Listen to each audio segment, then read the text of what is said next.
भीमाशंकर हे 12 ज्योतिर्लिंगापैकी एक आहे। भीमा नदीचे उगमस्थान असलेले क्षेत्र समुद्र सपाटीपासून 3500 फूट उंचीवर घनदाट जंगलाने वेढलेले आहे। भीमाशंकर मंदिर 1200 वर्षापूर्वीचे असून हे हेमाडपंथी बांधणीचे आहे। मंदिराच्या छतावर आणि खांबावर अतिशय सुंदर नक्षीकाम केलेले दिसून येते।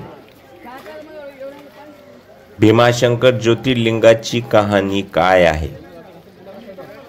प्राचीन कथेनुसार, आख्यायिकेनुसार, लोकांच्या सांगण्यानुसार कुंभकर्णाच्या मुलाचे नाव भीम होते। रामायण युद्धामध्ये कुंभकर्णाचा वध झाला। कुंभकर्णाच्या वधाचं कारण ज्यावेळेस भीमाला कळले त्यावेळेस त्यांनी तिथं निश्चय केला आणि देवतांचा सोड घेण्यासाठी ब्रह्मदेवाची कठोर तपश्चर्या केली।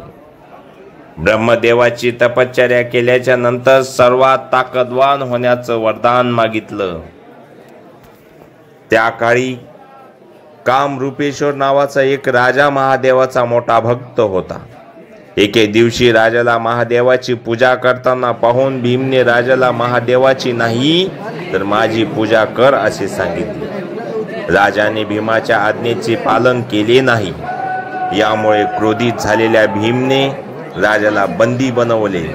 राजाने कारागृहातच शिवलिंग तयार करून त्याची पूजा करण्यास सुरुवात केली। भीमाला हे पाहून खूप राग आला आणि त्याने तलवारीने शिवलिंग तोडण्याचा प्रयत्न केला। असे केल्याने शिवलिंगातून स्वतः महादेव प्रकट झाले। भगवान शिव आणि भीम मध्ये घोर युद्ध झाले। युद्धामध्ये भीमाचा मृत्यू झाला।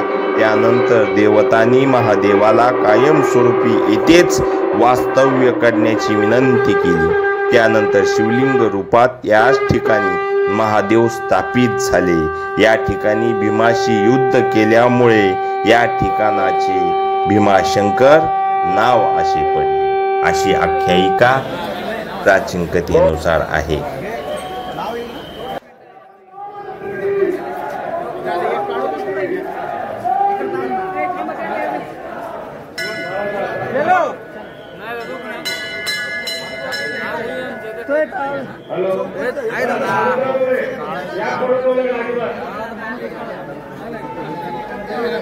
भीमाशंकर ज्योतिर्लिंग या ठिकाणी मी आलेलो आहे आणि 10 तास दर्शनासाठी लागतात। खूप मोठी रांग या ठिकाणी लागलेली आहे आणि खूप मोठा जनसमुदाय या ठिकाणी गर्दी झालेली आपल्याला पाहावयास मिळते।